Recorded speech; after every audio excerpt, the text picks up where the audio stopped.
Film dibuka dengan seorang remaja bernama Davis yang sedang bersenang-senang bersama pacarnya. Namun kebahagiaan itu tidak bertahan lama karena Davis akhirnya ditangkap atas kepemilikan narkoba yang rencananya akan ia jual kembali. Setelah itu, penonton diperkenalkan dengan karakter lain bernama Angel, seorang bocah berusia 15 tahun yang harus berurusan dengan hukum karena pencurian mobil sekaligus penyerangan.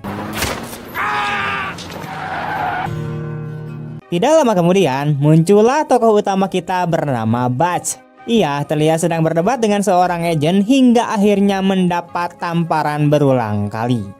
Did you make this? No. Karena tidak bisa menahan amarah, Butch sebalik menyerangnya dan akibatnya ia ditangkap atas tuduhan menyerang seorang petugas. Ketiganya yaitu Davis, Angel, dan Butch akhirnya dikirim ke sebuah lembaga pemasyarakatan remaja di Montana.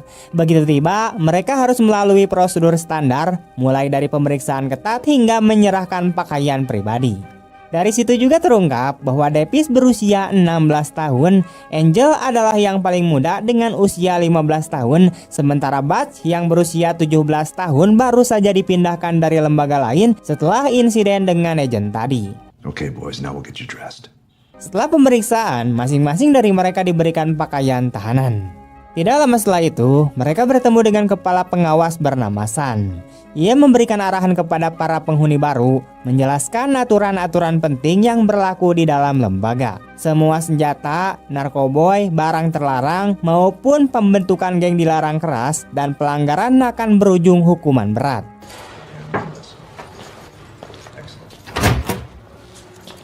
San juga memperkenalkan seorang pengawas unit bernama Goodyear, sosok yang dikenal tegas namun tetap punya sisi manusiawi. Goodyear kemudian membawa mereka ke asrama, membagikan tempat tidur, sekaligus menjelaskan sistem tingkat tahanan yang berlaku. Setiap tahanan akan mulai dari tingkat pertama dengan seragam hitam dan kaos polo. Jika berperilaku baik, mereka bisa naik tingkat dan mendapat sejumlah keuntungan, seperti posisi tertentu di dalam lembaga. Sebaliknya, jika melanggar aturan, mereka akan turun ke tingkat terendah yang ditandai dengan seragam oranye. No one in here cares about any felonies you may have committed in the past. You show some goodwill towards change and we're going to get you an earlier parole hearing with the judge. Am I boring you, Sunshine? No, sir. Saat Goodyear sedang memberikan penjelasan, Butch terlihat menguap dan langsung ditegur karena seharusnya memperhatikan dengan baik. So gentlemen, make your stay pleasant here by being good to yourself. Good boys, hot bowl of shit coming right up. Hari pertama Butch di ruang makan tidak berjalan mulus. Saat sedang antri makanan, seorang tahanan bernama Banks yang ditakuti banyak orang tiba-tiba menuangkan makanan panas ke tangannya. Meski marah, Butch tetap berusaha tenang dan memilih duduk bersama tahanan lain bernama Max. Best thing, just pay no mind. Max adalah sosok pintar, humoris, dan bebas meski sering membuat pihak berwenang kesal. Ia menyarankan Butch untuk tidak meladeni Banks karena biasanya orang itu akan berhenti jika diabaikan. Setelah makan selesai, Max memilih menjauh tanpa menunjukkan ketertarikan lebih jauh pada Butch. Alright, gentlemen, let's settle down. Good night, gentlemen. Malam pertama pun berlalu tanpa insiden serius. Keesokan harinya, Goodyear masuk ke ruangan untuk membangunkan para tahanan. Hari itu dimulai dengan rutinitas membersihkan lantai lembaga. Saat Angel dipanggil keluar, Banks bersama dua rekannya yaitu Looney dan Erexley mendekati Davis. Dengan gaya seolah ingin berteman, Banks menanyakan soal sepatu baru Davis lalu memaksanya menukar dengan sepatu usangnya. Yeah, that's cool, that's cool. Looking to get fucked up, man? No, man, just Looking to get relax, huh? Davis yang kesal tidak bisa melawan dan terpaksa mengenakan sepatu jelek itu. Right, man. Those nice ass boots. Be a bitch, man. Now that they're on my feet and everything, I don't really feel like taking them off. They too comfy. It's all good, man. It's all good, you feel me? Don't take it no offense, you know what I mean? Peace out here, boys.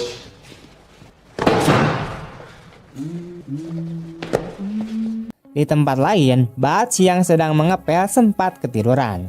Goodyear membangunkannya dan menyuruhnya untuk kembali bekerja.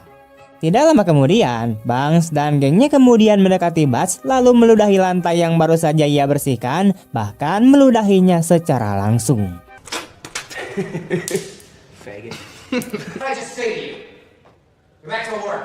Meskipun kesal, Buzz mencoba menahan diri dan tetap melanjutkan pekerjaannya setelah mereka pergi.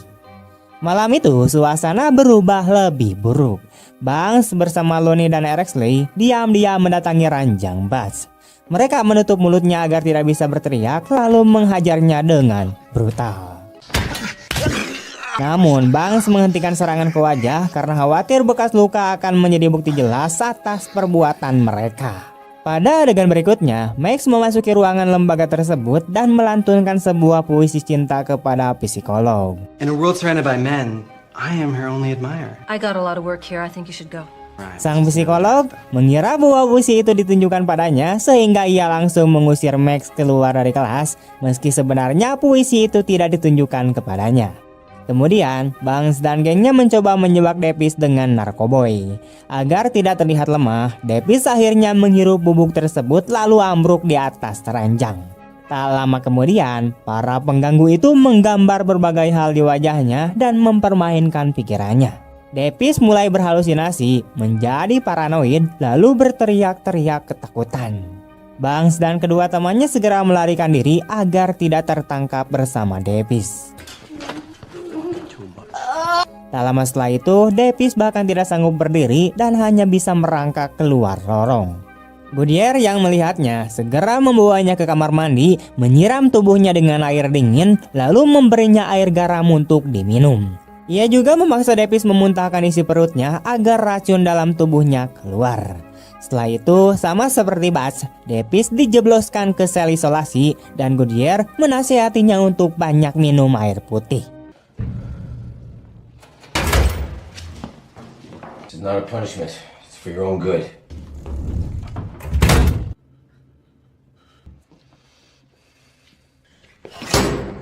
Pada adegan selanjutnya, diperlihatkan bahwa para remaja di dalam lembaga itu punya cara untuk menyelundupkan narkoboy. Main, seorang tahanan level 2 yang bertugas mengangkut sampah ketika jam kunjungan, memanfaatkan kesempatan itu untuk memasukkan berbagai barang terlarang bagi para tahanan lain. Bahkan pada salah satu adegan, Main terlihat memberikan sekantong pil kepada Banks. Setelah sekitar 48 jam, Angel, Davis, dan Buzz akhirnya keluar dari sel isolasi.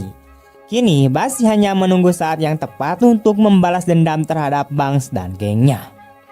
Suatu hari, Looney dan Erexley sedang bermain tenis meja dan mencoba memancing keributan dengan Davis yang sedang menonton acara televisi. Yo, faggot, throw the ball back. Setelah dipukuli kepala, Davis berdiri marah dan menghampiri Looney. Saat itu, Angel dengan cepat menutup kamera pengawas, lalu Buzz masuk ke ruangan. Dengan cepat, ia menghampiri Looney dan menghajarnya habis-habisan hingga tersungkur.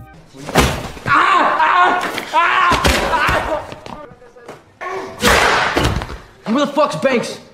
He's upstairs. Kemudian ia mendekati Erexley dengan marah dan menanyakan keberadaan si Baba Banks.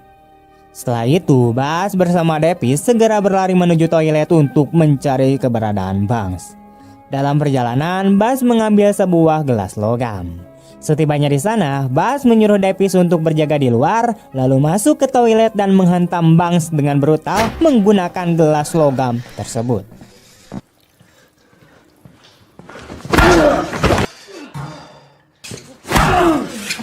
Saat kemudian Davis masuk ke toilet, mengambil kembali sepatu bot miliknya dari Banks, lalu mereka segera kabur.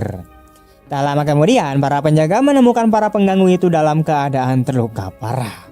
Goodyear segera memanggil Buzz dan menegurnya atas perbuatannya. Namun ia tidak bisa memberikan hukuman resmi karena Banks dan gengnya tidak mengatakan apapun. Meski begitu, Goodyear tetap melampiaskan amarahnya dengan mendorong Buzz beberapa kali. Sementara Buzz yang sudah marah besar berusaha menahan diri agar tidak menyerang balik dan bisa memperparah masa hukumannya. Sementara itu, Ibu Davis datang menjenguk putranya dan menyatakan niatnya untuk menuntut lembaga tersebut.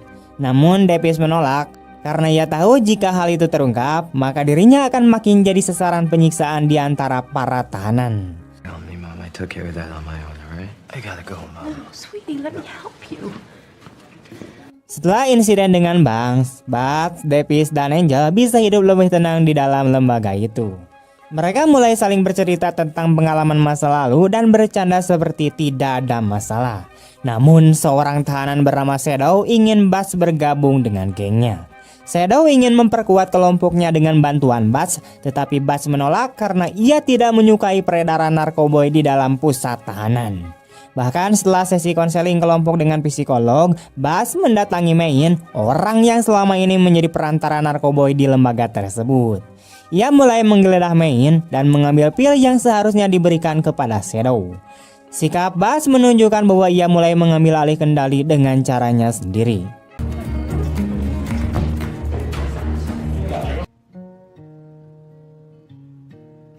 Hari-hari pun terus berlalu dan para tahanan baru mulai terbiasa dengan kehidupan di lembaga itu. Suatu ketika, Davis memenangkan permainan dogball sehingga membuatnya semakin populer di antara para tahanan lain. Pada suatu hari, Bud bersama teman-temannya berada di ruang binatu. Mereka saling berbagi cerita tentang keluarga masing-masing dan apa yang akan mereka lakukan setelah bebas nanti. Tidak lama kemudian, Goodyear datang dan membawa Bud ke kantor kepala lembaga. Di sana, Bud diberitahu bahwa pihak berwenang telah menyelidiki petugas yang dulu pernah ia pukuli. Ternyata, petugas itu memang sudah lama melakukan tindakan kekerasan terhadap banyak sekali remaja. Karena itu, tindakan Bud dianggap sebagai bentuk pembelaan diri. Hasilnya, ia diberitahu bahwa jika bisa mencegah perilakunya hingga minggu depan, kemungkinan besar ia akan segera dibebaskan. 4 years in an adult facility starting the day you turn 19. So with that in mind, son. Yes, sir. Thank you. Namun tidak lama setelah itu, salah satu anak buah Shadow bernama Ham menyerang Main di ruang makan dengan melukai pipinya menggunakan benda tajam. Rupanya Shadow sengaja memerintahkan hal itu sebagai hukuman karena Main gagal memberinya pil. Akibatnya, para penjaga langsung melakukan penggeledahan ke seluruh asrama, tetapi mereka tidak menemukan apapun karena tidak ada yang mau bicara. Setelah kejadian itu, Bud menemui Shadow, lalu memperingatkannya agar dia tidak pernah mengulangi perbuatannya terhadap Main. Pada adegan berikutnya, Goodyear meminta izin kepada Sun untuk mengambil cuti kerja agar bisa menghadiri pesta ulang tahun putrinya. Namun, Sun menolak permintaan itu dengan alasan bahwa karena meningkatnya frekuensi perkelahian di lembaga tersebut, ia tidak bisa mengizinkan Goodyear meninggalkan posisinya sebagai pengawas unit. Setelah itu, Goodyear berbicara dengan istrinya melalui telepon dan berusaha menjelaskan bahwa ia tidak dapat hadir di pesta ulang tahun putrinya. Sementara itu, Angel sedang melukis dan menggambar sosok perempuan di dinding saat ia diberi tugas pengecetan. Goodyear yang saat itu masih diliputi amarah setelah berisi tegang dengan istrinya, mendatangi Angel dengan marah lalu mendorongnya ke dinding hingga kepala Angel terbentur keras. You know what? Sometimes I don't think you understand what I do for a living. You know what, Melissa? Hey, what are you guys doing? Let's take a closer look at your work.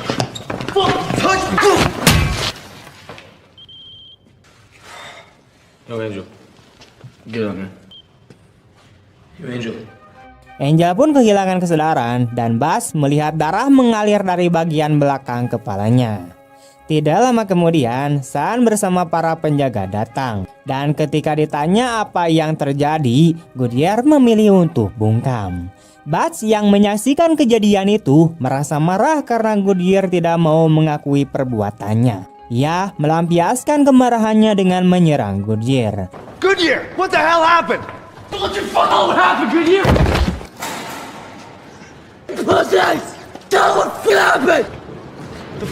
If I were you, I'd be calling my union rep. What you fucking Where's that ammo? 10 Akibatnya, Bud kembali dijebloskan ke sel isolasi untuk menunggu penyelidikan. Sementara itu, Looney dan Rex Lee yang sejak lama menunggu kesempatan untuk balas dendam memanfaatkan ketidakhadiran Butch untuk menyerang Davis.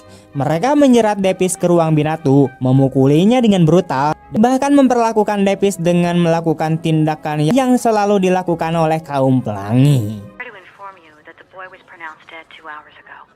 His name's Angel Ortiz? I'm very sorry. Beberapa waktu kemudian, Buzz dibebaskan dari sel isolasi dan bertemu dengan Davis di ruang makanan. Sebelum Davis sempat menceritakan apa yang terjadi padanya, Buzz terlebih dahulu memberitahu bahwa ia akan segera dibebaskan dalam waktu dekat ini. Davis menyadari bahwa jika ia memberitahu kebenaran, Buzz pasti akan kehilangan kendali dan menghabisi Looney. Karena itu, Davis memilih untuk tidak mengatakannya.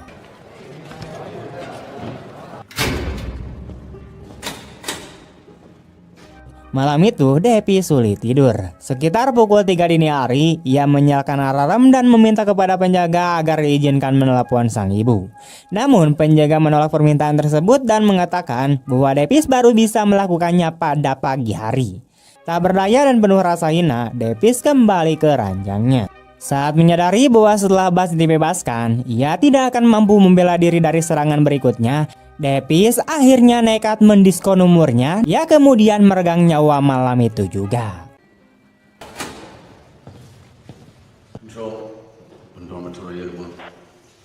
Keesokan paginya, Goodyear menemukan jasad Davis. Pada saat yang sama, diketahui bahwa Angel juga meninggal di rumah sakit akibat cedera di kepalanya. Suasana ruang makan pada hari itu dipenuhi kesunyian yang mencekam. Tiba-tiba, salah seorang tahanan berteriak lantang dengan kata, "Mati!" Sebagai respon atas dua kematian tersebut, lalu semua tahanan lain ikut berteriak mengikuti. Dead. Frank. Dead. Shut the Frank.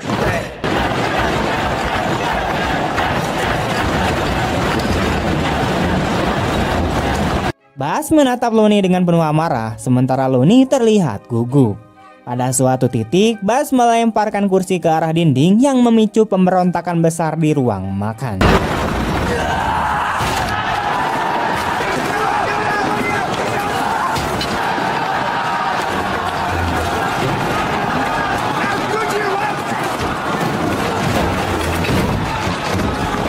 Situasi dengan cepat berubah menjadi perkelahian brutal antara para tahanan dan para penjaga. Dalam kekacauan itu, Buzz melampiaskan seluruh amarahnya dengan menyerang Looney secara membabi buta. Bahkan tameng dan pentungan para penjaga tidak mampu menahan namukan para tahanan.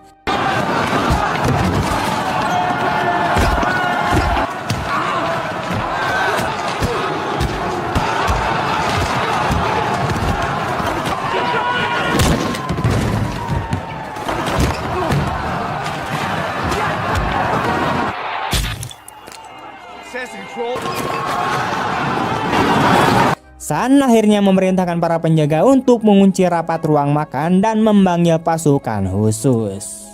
Para penjaga kemudian menggunakan granat asap dan peluru karet untuk mengendalikan kerusuhan.